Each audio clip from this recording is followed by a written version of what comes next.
You're listening to a Frequency Podcast Network production. For a long, long time, libraries were a place to go for knowledge, for books, for information and resources that you couldn't find anywhere else. They were an incredibly necessary place, and the librarians who worked there were also... Sorry. The librarians who worked there spent their time sorting those books, helping you find those resources, curating content, and yes, keeping everybody quiet. And then the internet hit. And going to the library for an encyclopedia was suddenly obsolete for most people. And libraries began a journey that would see them become something different entirely, but something that is arguably even more necessary. Now machines can sort books. You can search for them yourself via computer, and librarians might still do some shushing. But what they have really become are the caretakers of the last truly public indoor space. To put it mildly, it is a completely different job than it used to be. Completely different than what most of them signed up for. It can be exhausting, rewarding, frustrating, scary, and even dangerous. But it's really important. This is the story of how libraries became that last public space, about what they are now and what they might still become, the people who work in them, and how they are adapting everything to serve their communities. It is a messy story. It's got a lot of problems, but it's also kind of beautiful.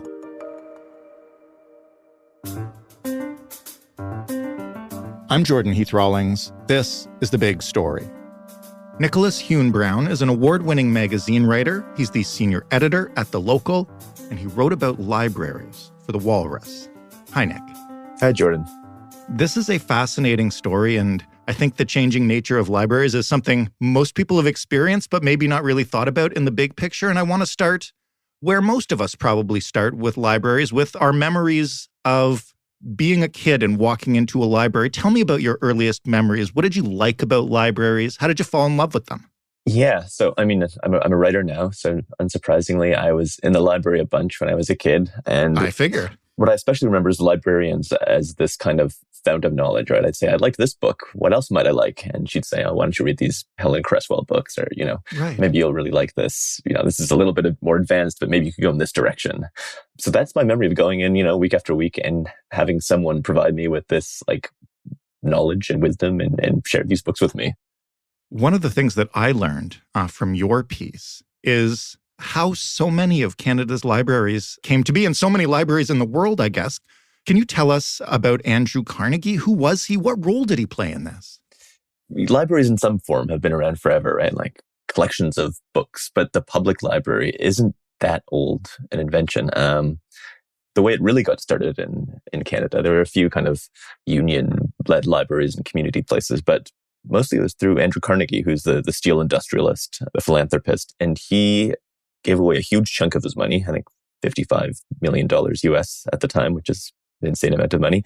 And he funded public libraries around the world and around the English-speaking world. I think more than 2,000 of them, including 125 in Canada. So these still exist today. Like I think the Witchwood branch near me in Toronto is a Carnegie library. I visited one in Calgary. They're everywhere. And he believed that he had become a rich person through his access to books, and that was the most valuable thing that you could provide young people with. So yeah, he gave his money and he gave it to places, to communities that were committed to funding the operations of the library into the future. So that kind of kickstarts the whole public library system, right? Where we'll build the building, you make sure that you're actually going to pay the librarians and fund this into the future. That's where a lot of the major libraries in the country got their start. And in your piece, you refer to libraries in general, especially Canada's public system, as the last public space. Can you kind of explain what you mean by that? Yeah, it's a phrase that I kept hearing as I was talking to people in the library world. And usually it's said with kind of a little bit of pride. It's an incredible thing and a service that they're providing. It's the last place that you can go and just sit down without someone hustling you along or asking you to buy something. It's like the last kind of open doors for people to be in a world that's kind of increasingly privatized. And that's like an enormously important role. But it is, as a definition of what the library is, it represents like a pretty huge shift from what they started as. It's a much bigger role than a place where Carnegie thought you could go to borrow books. When did that shift begin? I know we often like to talk about things that accelerated during the pandemic, but this was before that. Was it the age of the internet when libraries started to change? Like, what happened? There were two big shifts that kind of happened at the same time. And one of them is definitely the internet, right? Before the internet, if you wanted information, if I want to know like how many people lived in Edmonton in 1972, I would go to a library and there'd be someone behind a big desk and they would have had lots of training and they would know where to find this thing and they would get a big book from the shelf and they would, figure it out for me. That all obviously shifts like completely. So there's that side of it. There's also just other technology like RFID tags where you don't, you go to Calgary's library right now and they have this giant, insane robot that, the books get pushed up a giant escalator and then they're sorted. And that all used to be done by humans, right? So you have this moment where you have these highly trained librarians who they don't need to do that kind of work quite as much. Like the work of information sciences and telling you where to find stuff is still very important and it's still a huge chunk of what librarians do, but not to the same extent. So the first thing is you have librarians who are now, instead of being behind these big desks in charge of reference books, they push them out on the floor. They begin a bunch of programming. You have all the kids stuff. You have ESL classes. You have librarians doing things that are more useful than, scanning a million books. At that same time, and I think I'm talking about kind of the 90s till now, you have another shift that's happening kind of outside the library, which is more complicated and harder to talk about, but it's basically kind of the social safety net. Mm-hmm. The hole's getting larger, right? Homelessness becomes a bigger problem. Mental health care, getting treatment's always been an issue, but it's a bigger issue today. These kind of services that used to be provided by other places, suddenly they're not provided by those places quite as well. And the library is there as the one open door, as the last public place. So more and more of those tasks, through no one's decision making, they just slowly shift to being the work of what a public librarian does. And how are librarians prepared for that? That's what fascinates me is, how are they traditionally educated? Most of the librarians in the system that, would have gone to school because it took a degree. Mm-hmm. What skills would they have trained for compared to what they're doing now?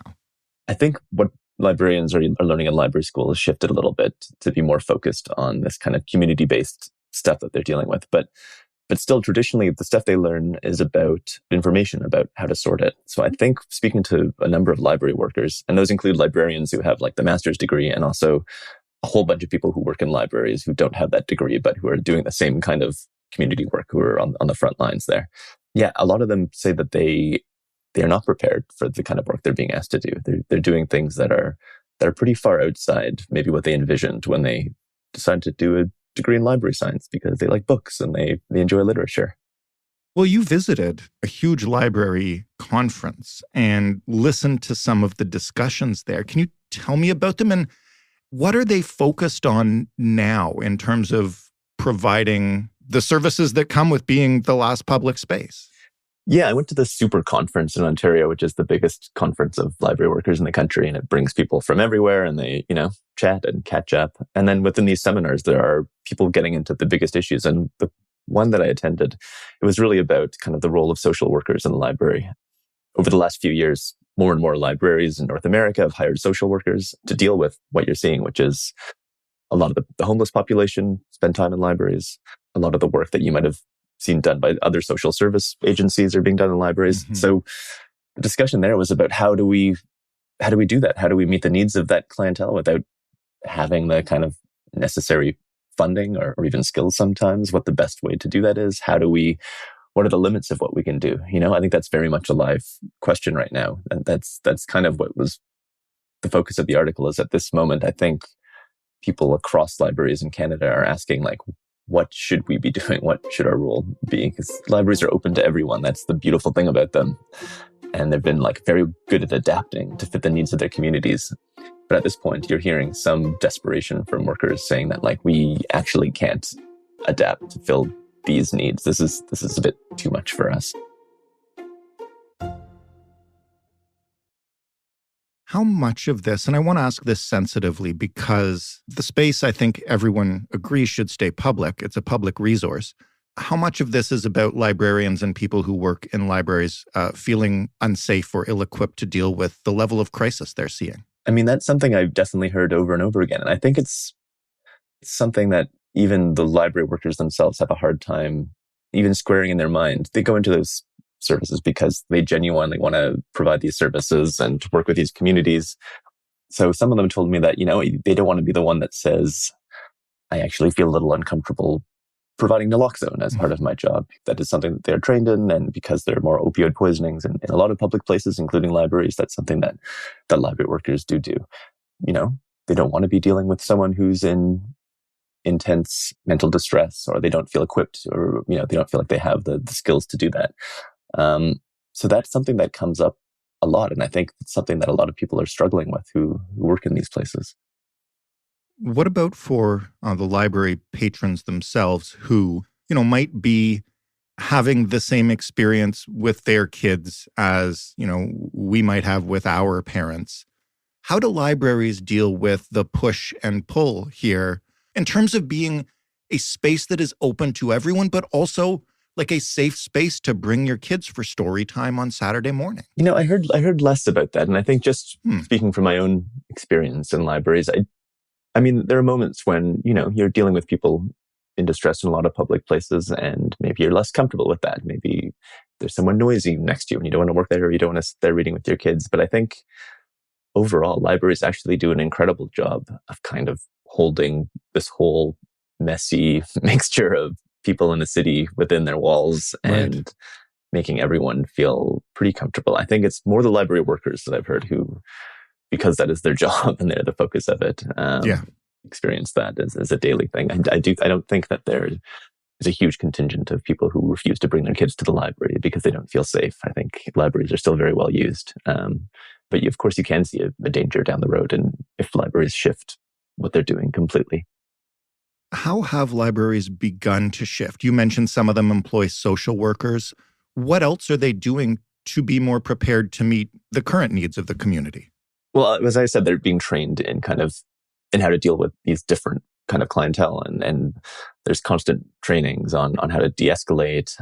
The more controversial practices that have come in is around things like security. And I spoke to people in Winnipeg in particular, which is a kind of difficult case where at the Millennium Library, they brought in kind of airport-style security a few years ago, and that was in response, they said, to increased violence in that library. There was a huge outcry, and by putting people at the doors, it turned out were pushing people away from the library. If you're homeless and you're carrying all your stuff, would you submit to having all of your stuff searched through by security? If you've had bad experience with the police before, would you want to kind of submit yourself to that inspection? So violence went down, but library use went down as well, right? And that's the whole point of the library, is for people to use it. So I don't know if you could call that a success. More recently, and sadly, there was someone was killed in the Millennium Library. And after that incident, they reintroduced security at the doors. So I think, I talk about that particular example as like just an example of how difficult these issues are, right? I don't think there are many clear, clean answers to some of these difficulties. And that's, again, I don't think that's necessarily a problem of the libraries. That's like a problem that libraries are being forced to deal with. It's a problem that starts like way outside the doors of the library, and that the solutions to it probably exist outside the doors of the library as well. When we talk about libraries as the last public space, how much of that shift has been exacerbated by the past 3 years in the pandemic? Yeah, that's interesting. I think it was a moment of clarity, right? When everything shut down and you kind of realized how much people needed libraries, first of all, like for a washroom, like for the internet. And it was also a fascinating moment where you saw libraries try to jump into new spaces or try to meet the needs of their communities in new ways. And in Toronto here, because the library has this amazing distribution system, they became food banks. They opened up their Wi-Fi. They kept it going 24 hours a day because you had kids who were literally doing their schoolwork, like from cars in the parking lots. Wow. In Calgary, I think they were doing print-on-demand jobs because people needed stuff printed. Like the roles that the libraries fill right now, they have like stepped into huge places of need in society. They're doing conferencing in rooms. They're kind of Part of being the last public space means adopting all sorts of things that are necessary in the community. So the pandemic was an amazing moment for that. After the pandemic, as we've kind of come back into these public spaces, I think the library, like a lot of public spaces, you're seeing the results of a few years of difficult times, of lockdowns, of huge illness, of people dying. And you've seen that in every public space. In Toronto, I know there's, a number of violent incidences on the TTC. You kind of hear anecdotally and statistically about kind of mental health difficulties for children. And the library is a place where all of these difficulties, they come in that door and you see them. So I spoke to a librarian in Calgary who, again, someone interested in books, but who is doing work since the pandemic that she sees is just so different from what she was seeing before. Kids who are in mental distress. So she's actually taking an extra master's degree in like child psychology to help them. Wow. A lot of immigrants who they don't have the same settlement services as they have before. So she is kind of going far beyond her role as a librarian there to try to help them. So that kind of work is really inspiring. It was amazing to talk to library workers doing that, but it's also untenable. You can't rely on like underpaid library workers doing an extra degree in order to solve your like children's mental health crisis. So I think that post-pandemic reality that we're in, and we're kind of figuring out at different levels of government and society, libraries are really seeing that in person. And so naturally, with all these extra challenges, the libraries are receiving a lot more in government funding because politicians definitely understand how important libraries are, right? Yeah, exactly. They're flush with cash, and a lot of those problems are done with. No, yeah, they've taken on a whole bunch of new roles, haven't received more funding, and that's the challenge, right? I talked to one head librarian who says they want to hire another social worker, but actually, what they have to do is they have to wait till a librarian retires in order for that to happen. So the path forward for libraries, the obvious one is a little bit more funding so that staffing can get up, both for the safety of library workers and just kind of to provide all these services. But the bigger issues, again, it doesn't feel like they're issues that can be solved in the library. I think that if homelessness numbers continue to go up because of lack of social housing, if mental health continues to be a crisis, if we continue not to provide enough settlement services to immigrants, or housing is so scarce that people need a public space to use as their office or their living room, like you're going to see all those difficulties in the library. When you talk to people who have spent their careers working in libraries and love them, what do they think they could do or see as the future of libraries if it was prioritized? Like, I guess, let's leave the underfunding aside. What do they see as the ideal role for a library in 2023 and beyond? Yeah, well, Calgary is a great example because Calgary is just a gorgeous central library, a beautiful place. And it was built fairly recently. So it's kind of an image of what people think the future of libraries could be. And one part of that, to be frank, is less books. Like there are still tons of books in the Calgary library system, but they are removing a bunch of them. And that's because libraries are being used more as public spaces. So there they have a whole bunch of meeting rooms that are constantly being used, right? Like if people don't have enough space in their homes, if you are a small business that needs a boardroom, if you are like a university student who needs to do a video interview for an internship, but you live in an overcrowded house. These are things that the libraries can do. So beyond the programming, the future seems to be as this sort of public space in every way you can imagine. They have recording studios in them. They've got people who can teach you how to make video. They've gone well beyond their start as places to get books. That's a fascinating shift. And I think people who work in libraries are excited about that. And then the shift towards kind of being a services hub is happening alongside that. And I think that's something that they're figuring out, right? If you can be the first place to still providing information, what you're doing is you're a welcoming door, and you tell someone, hey, look, this is the place where you can get shelter. This is the place where you can get immigration services. You can hand someone off to someone who can help do that work. That's something that definitely makes sense for a library to be doing. The problem right now is that there's no one to hand a lot of these people off to.